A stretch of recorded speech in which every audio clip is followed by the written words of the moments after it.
Hey, what's up guys? There's some pretty awful RC products out there today and we all know it. In the RC industry, products seem to come out yearly, maybe every other year we'll see a new product. Then the next and new product will come out and replace that old product. Some of these products are so bad that they will always be remembered as RC fails. Not only are these RC failures products, but sometimes the failures are what the companies are doing. Number 5. Black Friday sales. This year we saw something new in RC. We saw it a little bit last year, but this year it was a lot heavier as far as advertisement. And what happened was these online stores like A-Main Hobbies and Hobby King and some of the other ones had Black Friday sales. The reason these Black Friday sales were such a joke is because the customer hardly sees any difference in the price of these sales and the products that they're buying. I used to work in a hobby store and I know that certain products have a huge markup on them. So why can't these Black Friday sales be that one day a year where we, the hobbyists, actually get a deal? Number 4, the Horizon Hobby LowC Strike. Yeah, I know the LowC Strike is still on sale, but what it really was meant for was a competitor against the Traxxas Slash. The Strike struck out in this battle. I remember day after day working in the hobby store and people bringing in their broken Strikes and telling us how good their friend's Slash was.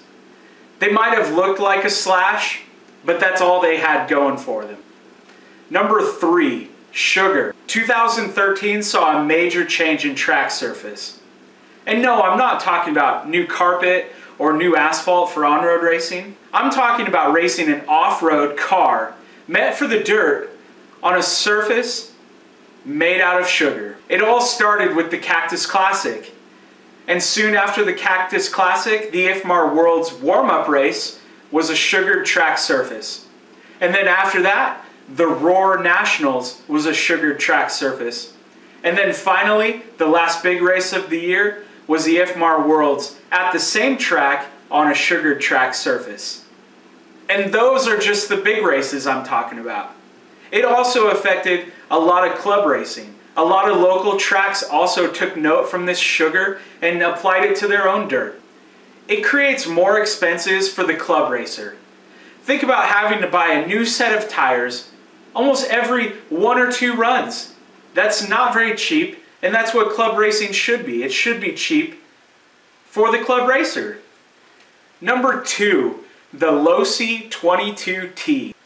There's nothing wrong with the 22T. I've actually owned one and raced one, and I've owned many 22 products. But this fail is going on Team LowC Racing. I know Team LowC Racing wanted to save the truck class. They wanted to have truck racing around. It just was the wrong time. And within a year we saw the 22T literally drop their price in half.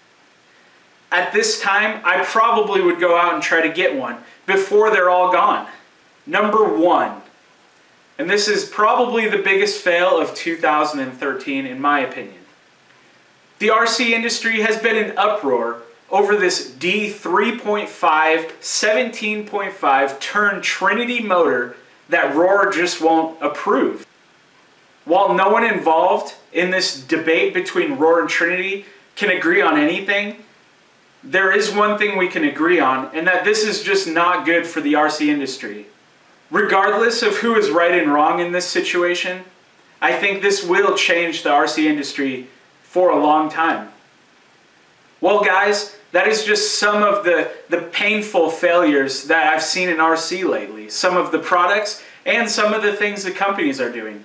So go ahead and leave your comment below and let me know what you think is the worst failure in RC.